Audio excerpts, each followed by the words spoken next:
Welcome to CSL TV, and I just hope you guys are having a beautiful, blessed day. But the content I'm about to bring y'all today, these young people throwing their life away, man, it's just sad how shit is now.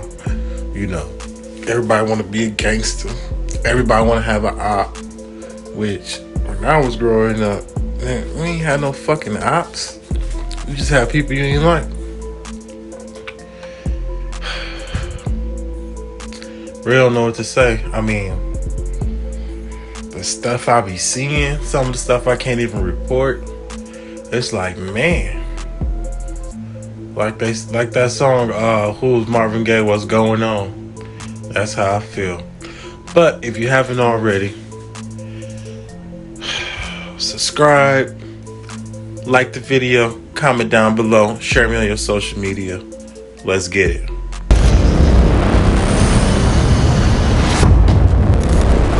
Program shows the proceedings and hearings from courtrooms around the country. Not all outcomes are known or final. All parties are presumed innocent until proven guilty in a court of law. Due to the intensity of some of these scenes, viewer discretion is advised.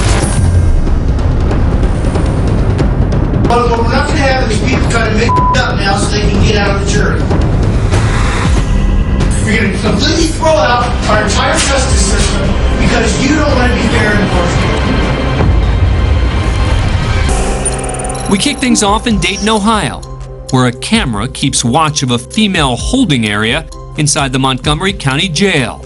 Most inmates are here awaiting their first court appearance, including Jessica Boomershine. The 42-year-old was charged with multiple violent crimes, including kidnapping, felonious assault, and aggravated robbery after she and another person allegedly assaulted and robbed an elderly man inside his home. At first, it looks like Boomershine might be napping with her head resting against the screen of a video monitor. But seconds later, she appears to be up to something. As she stands on an attached stool, the other inmates barely pay her any attention. But after she slides a chair over and climbs on top of the video monitor, she catches the attention of these two inmates, who are completely confused.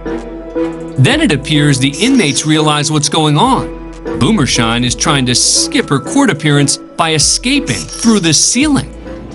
The Mission Impossible style escape gets the inmate in this holding cell very excited, though it's unclear whether she's trying to get the guards' attention or is actually cheering on the jailbreak.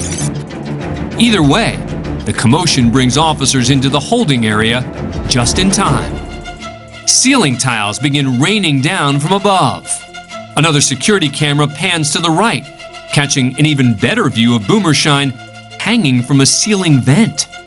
And below, an officer's attempt at trying to grab her legs makes the situation even more awkward. Boomershine really doesn't want to go to court today, but ultimately the ceiling gives way. She crashes headfirst into a trash can below. Once on the ground, officers place her in handcuffs before she's checked out by medical personnel. Boomershine sustained only minor injuries from the fall, and though her botched getaway allowed her to skip a court appearance that day, escape and vandalism charges were added to her case for when she eventually appeared before a judge.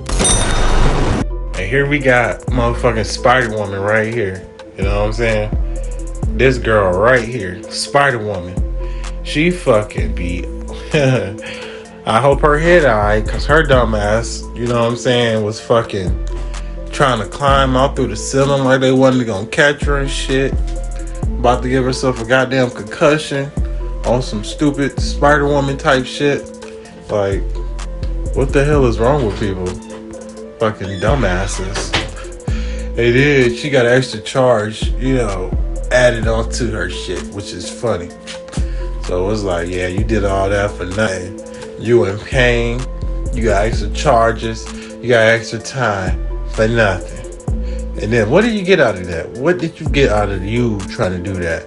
And then y'all see the inmate who was locked in the door. She crazy. That's probably why she in that, boy. Lawyers and a judge are trying to select a jury, a critical step in ensuring a fair trial.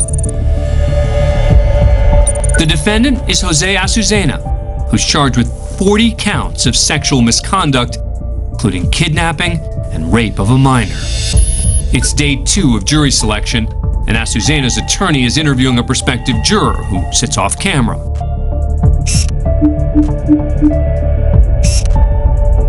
The judge listens on. So can you be fair to both sides? I think I would be biased. You're off this jury, but you didn't say that yesterday. It looks like the judge has taken issue with a potential juror. Well, I said I had No, listen, what we're not going to have in this jury is people coming in overnight and try to make up now so they can get out of the jury. That's not going to happen, all right? Right? Because if I find that someone said something yesterday under oath and changes it because they're trying to fabricate something to get out of serving on this jury, there's going to be repercussions. The judge is unsatisfied and demands an explanation. What's going on here? Tell me what's going on. I said I had other issues yesterday, and you said you'd get back to me. All right, so why you got issues? Why can't you're saying that you can't be fair and impartial to both sides? You're going to completely throw out our entire justice system because you don't want to be fair and impartial. Disgusted with the juror, who happens to be a nurse, the judge throws a book, which turns out to be a pocket-sized version of the U.S. Constitution, against the wall. Things are heating up, so attorneys attempt to intervene. Your Honor, may we approach? Your Honor. We can't approach. You're not going to be fair and impartial. Like I said, with my nursing history, and I've been involved with child abuse, and I've been involved with incest with young girls that deliver 13 years old. It makes me rather, biased. Ma'am, you're off this jury. You're off this jury. You're removed. Go home. All right? The nurse is excused from jury duty, not before the judge gets in one last remark. I don't like your attitude. The case against Azucena eventually makes it to trial, and he's found guilty. He's sentenced to life in prison, but that's not where the story ends. You're saying that you can't be fair and impartial to both sides. The Nevada Supreme Court overturns the conviction, claiming Judge Scotti created an intimidating environment which tainted the jury panel. Azucena is awarded a new trial and a new judge. Until then, he remained in custody. Although Scotti apologized for the incident, his outburst resulted in ethics charges, courtesy of the Nevada Commission of Judicial Discipline. You're removed. Go home. All right? I don't like your attitude. And then we got this guy.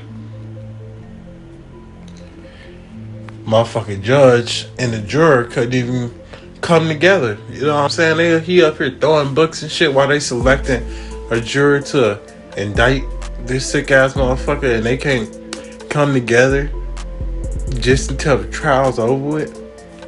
And the shit's so sad that they had to fucking, get a new judge on the case, get a whole new juror on the case.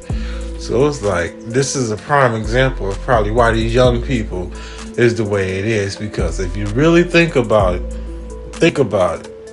Okay, in the U.S. we got Republican and Democrats. Them motherfuckers never got along. So what do that tell you about the world? What that tell you about shit that's in, how can I say, the type of people that make these rules and laws?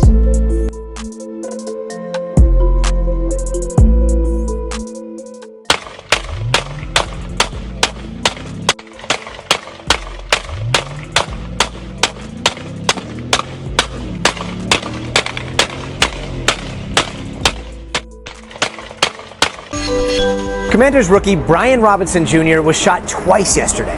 This happened in Washington, D.C., when two teens tried to carjack his Dodge Charger SRT Hellcat. And cops say he wrestled a gun away from one teen when the other teen shot him 2 times and took off. Now, Robinson was taken to the hospital for surgery. Since then, he's posted on his Instagram story saying it went well and thanks for the prayers. Everyone definitely feels for Brian, and definitely, again, it is a wake-up call that there's a lot of things in our world that are sad and unfortunate, and things wrong in our society. It was hard. I mean, I've gotten several phone calls as a head coach, unfortunately, but this one was one of the harder ones, more than just a football player. He is really a heck of a young man. And so far, cops think they found the car, but no one's been arrested. Of course, we're going to keep you posted.